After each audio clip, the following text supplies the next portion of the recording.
Comentábamos al principio del programa que en esta semana, concretamente ayer, llegó a la Argentina la ministra de Defensa del Ecuador, María Fernanda Espinosa, acá presente. ¿Qué tal, María Fernanda? Muchísimas gracias por venir a nuestro programa. Y como también comentaba al principio, es una mujer, bueno, el orgullo de que una mujer esté a cargo del Ministerio de Defensa de Ecuador, pero además es una mujer polifacética porque es lingüista, es poeta, es geógrafa, es antropóloga. No alcanzan el programa para decir todos los títulos, además de diplomática, y además de encarar una cartera como es la cartera de defensa, ¿no? Donde siempre el tema de ser mujer parece que fuera alejado. La primera pregunta que quisiera hacerle, ministra, es en relación justamente al Consejo de Defensa Sudamericano. Por primera vez tenemos un organismo de América del Sur como es el UNASUR, y por primera vez en un organismo sudamericano, plenamente sudamericano, aparece el tema militar y de defensa como tema prioritario. De hecho, de todos los consejos, es el consejo que más perfil alto tiene. Quería preguntar justamente sobre eso, sobre la importancia que se le da al tema militar y por qué en el UNASUR. Bueno, yo diría que en el pasado pensábamos que la integración era firmar pactos arancelarios con los países para vendernos más y mejor entre nosotros, y que eso era la integración. Pero hemos comprendido, y sobre todo a raíz de la instauración de gobiernos progresistas en nuestra región, que el tema de la integración tiene que ser sistémico, tiene que ser total y completo. Y en esa visión integral, el tema de la defensa y la seguridad es fundamental, porque tiene que ver con el ejercicio pleno de las libertades y garantías ciudadanas y la defensa de nuestras soberanías. Exacto. Y lo digo en plural, soberanías, porque la soberanía no es un tema solamente de velar por nuestra integridad territorial. La soberanía es el derecho y el deber de un pueblo de poder decidir sobre las cosas que importan e interesan a la colectividad sin ningún tutelaje y sin ningún interés hegemónico detrás. Y por eso el Consejo de Defensa de UNASUR es fundamental y se le ha dado el perfil que ahora tiene, que es un alto perfil y es uno de los consejos que más dinámicamente está funcionando. El tema justamente tiene que ver, yo siempre me pregunto si tiene que ver con el pasado de nuestros pasados, que tienen que ver con golpes militares y con una presencia militar antidemocrática, o tiene que ver con algo que usted dijo, que es la protección de las riquezas, de los recursos naturales que tenemos, que sabemos que son muchos, y sabemos que con la cantidad de bases militares norteamericanas que hay en la región, de alguna manera peligran. ¿Con qué tiene que ver el Consejo concretamente? Bueno, yo creo que el Consejo básicamente tiene una tarea, y es una tarea que ha sido expresamente determinada por nuestros presidentes en la última cumbre de UNASUR en Paramaribo. Dos tareas fundamentales, ¿no? La primera es fortalecer y desarrollar una epistemología compartida, un pensamiento común en materia de defensa y seguridad, compartir un análisis conjunto de cuál es el escenario de riesgos y amenazas para nuestra región. En ese escenario de riesgos y amenazas, el tema de la defensa soberana de nuestros recursos estratégicos es absolutamente clave para el desarrollo y el buen vivir de nuestros pueblos. Si vemos la distribución geográfica de la riqueza planetaria, vemos que aquí en el sur, en general, en el perímetro, en el sur del planeta, pero en particular en América del Sur, esa gran diversidad de recursos como el petróleo, como el gas, de los recursos genéticos, somos una región megadiversa, minerales tremendamente importantes para el desarrollo de nuevas tecnologías y de las matrices productivas de nuestros países. Entonces, la defensa, que no es un tema militar, que es un tema ciudadano también, claro, ¿no? Y que debe ser apropiado por nuestros ciudadanos y nuestros pueblos, tiene que ver con qué es lo que quieren nuestros pueblos defender y defenderse de quién. Y eso creo que podemos construir un mínimo común denominador a nivel suramericano para establecer estrategias compartidas. Nada mejor para defender nuestras soberanías que a través de la alianza estratégica y la integración regional. Ministra, usted habla mucho de defensa de soberanía y justamente Ecuador esta semana tomó una decisión importante, la firma por parte del presidente Rafael Correa de denunciar por ineficiencia al TIAR, el famoso Tratado Interamericano de Asistencia Recíproca, que tanta polémica ha despertado en América Latina desde la década del 40, cuando nació a fines de la década del 40. Dos preguntas respecto de esto. Primero, ¿por qué lo hace Ecuador? ¿Qué significa una denuncia por ineficiencia? ¿Significa que si fuera eficiente sería positivo? Y la segunda cuestión, ya que usted habló de UNASUR en general, ¿ustedes piensan llevar este tema a UNASUR para que UNASUR en pleno se retire del TIAR? Definitivamente, yo diría que esta iniciativa que toma el Ecuador, que además se hace pública ya en la Conferencia de Ministros de las Américas en el 2012, el Ecuador ha hecho una evaluación muy detenida, muy prolija, para saber que el TIAR es un instrumento anacrónico, que es ineficaz y que no se corresponde con la nueva geopolítica regional del siglo XXI. Es una herramienta, hay que ver su origen, es una herramienta que se establece en la posguerra para reafirmar el control militar de los Estados Unidos hacia los países de América Latina. Es un instrumento de dominación y control y no un instrumento que haya garantizado la defensa de la soberanía y la libertad de nuestros pueblos. Y yo creo que hay que además utilizar ejemplos concretos. Analicemos qué pasó, cómo operó el TIAR en el escenario de la invasión a las Malvinas en su momento.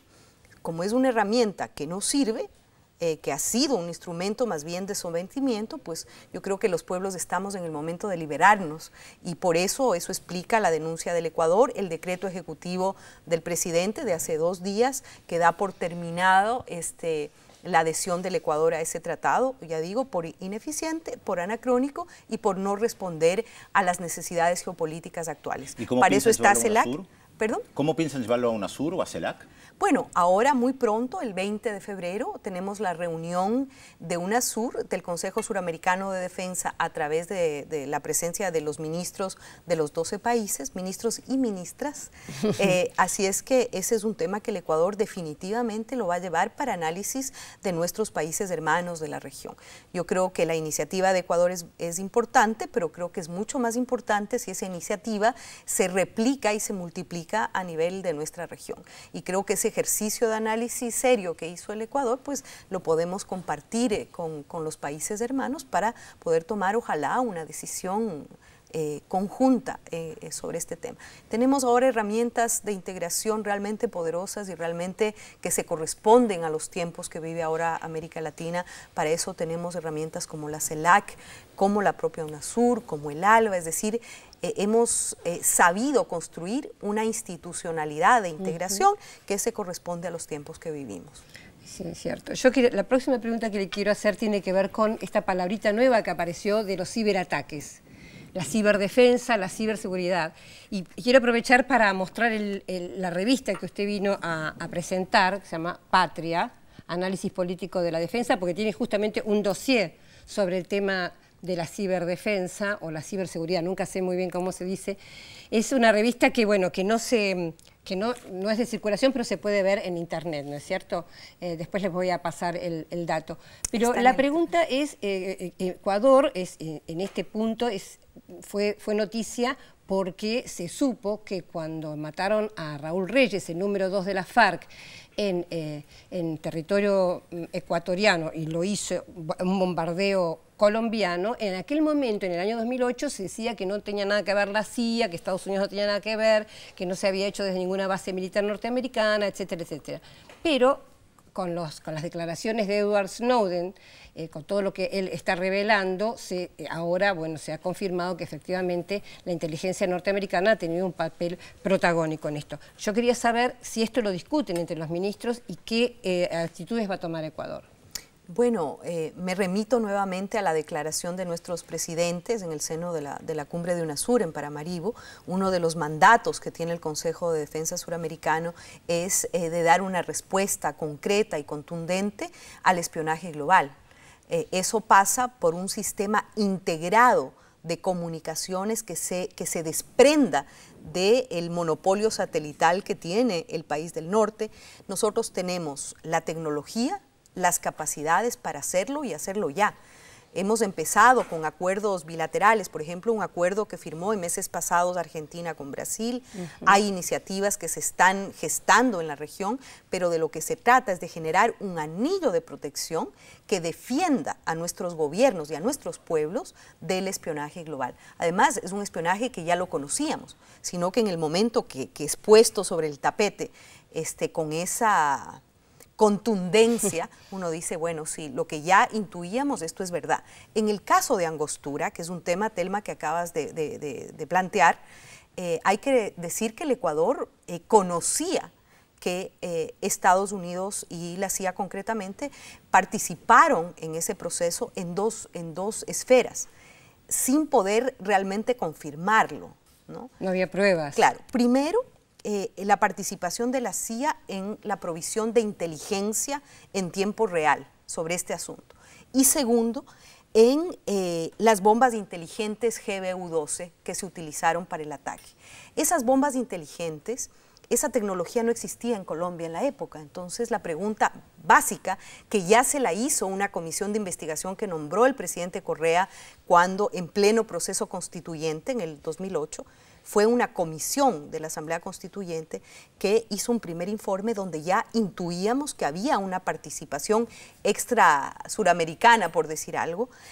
Queríamos una explicación sobre la utilización de las bombas inteligentes GBU-12, quién activó el sistema, porque Colombia no tenía las claves y los mecanismos para activar las bombas inteligentes, y de dónde vino la inteligencia.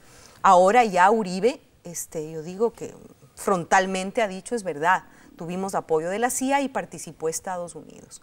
La pregunta que nos hacemos es cómo estamos desarrollando a nivel suramericano las estrategias para blindarnos y protegernos, porque obviamente que lo que ocurrió, el ataque a Angostura, es una prueba que en cualquier momento se puede violentar nuestra soberanía y con apoyo de la CIA y de los Estados Unidos. Ahora, lo que usted menciona está muy ligado con el libro que escribió Telma Luzani, Territorios Vigilados. Inteligencia por un lado, bases por el otro. ¿Se trata el tema de las bases militares de Estados Unidos en... Bueno, justamente hay una nueva. ¿Se trata el tema de las bases militares a nivel de UNASUR, del Consejo de Defensa Suramericano? Bueno, yo creo que ese es un tema que nos lo debemos plantear abierta y frontalmente. ¿No? Yo creo que una base militar no es anodina, es decir, no es una coincidencia. Hay toda una concepción geopolítica detrás de la presencia de bases militares en nuestra región, y sabemos dónde están y sabemos cuántas son.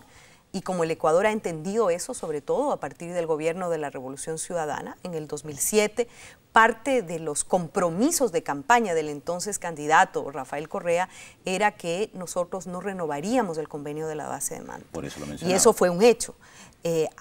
Nosotros, nuestra Constitución establece que el Ecuador es un país libre de bases militares extranjeras, porque lo vemos como un permanente atentado al ejercicio de la soberanía nacional, pero no solamente es un tema nacional, porque las bases no sirven para vigilar los países en los que están ubicados, sino básicamente a los vecinos. ¿Sí? Entonces pensamos que eso pone en riesgo el mandato de los presidentes de la reciente cumbre de la CELAC, que establece que América Latina y el Caribe es una zona de paz. ¿Cómo construimos una zona de paz con la presencia cada vez creciente de bases militares? Y la gente suele decir bases militares extranjeras.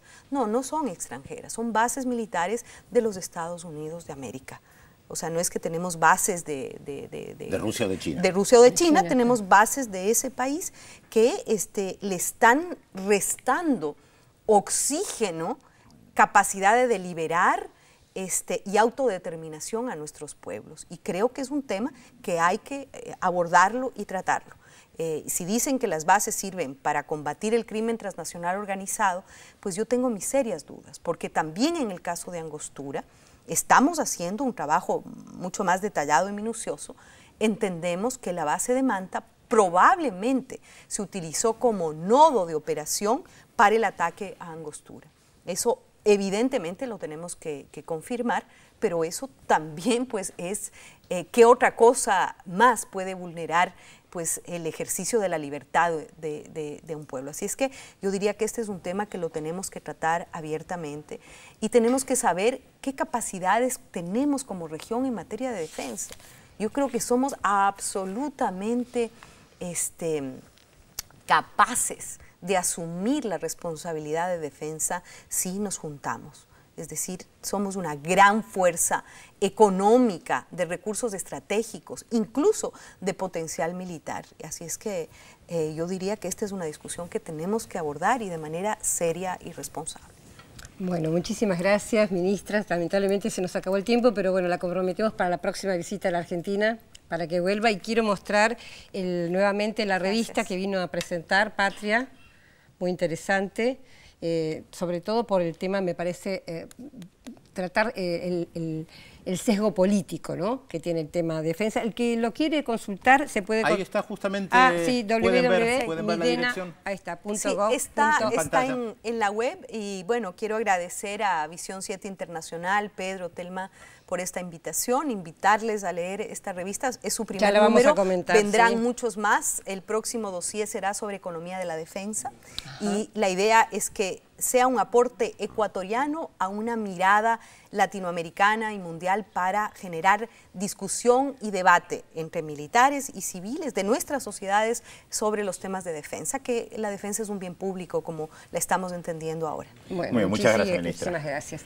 Vamos, Félix, entonces, a ver si hay mensajes. Sí, tenemos muchísimos mensajes. Telma Estrella de Comodoro Rivadavia felicita por el programa, dice que nos ve todos los sábados. Teresa de Villa Albertina dice que es un orgullo para todas las mujeres que personas como la señora ministra de Ecuador ocupen cargos tan importantes. Estrella, bueno, ya lo dijimos. También Pablo de Caballito agradece por la buena información que proporcionamos sábado a sábado.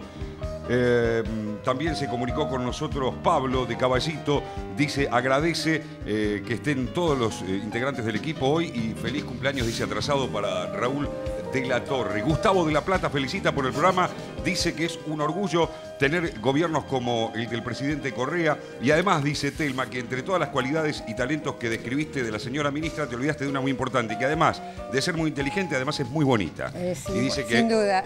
Nos felicita por haberla invitado. Bueno, muchísimas gracias, muchísimos mensajes. 0800 444 1777 4535 0709 los teléfonos para comunicarse. Recuerden, también en la red social Facebook, Yo Veo Visión 7 Internacional, se pueden comunicar allí. Bueno, nuevo dato de la incógnita de hoy para saber quién es nuestro personaje. Atención, hacia 1912, nuestro personaje de hoy ya tenía 2 libros editados. Se casó con el hijo de una familia rusa judía. Tiene 3 hijos y publicó algunas obras de teatro y poemas y viajó a Berlín. Allí siguió produciendo y editando. ¿Quién es nuestro personaje de hoy? 0800 444 1777 4535 0709. Nueva pausa en Visión 7 Internacional y le adelantamos los temas que vamos a desarrollar en el próximo bloque. Crisis política en Tailandia. La oposición pidió que se anulen las elecciones y resiste la conformación de un nuevo parlamento y la designación de un primer ministro. Todo esto y mucho más se lo contamos luego de la pausa, aquí en Visión 7 Internacional por la TV Pública.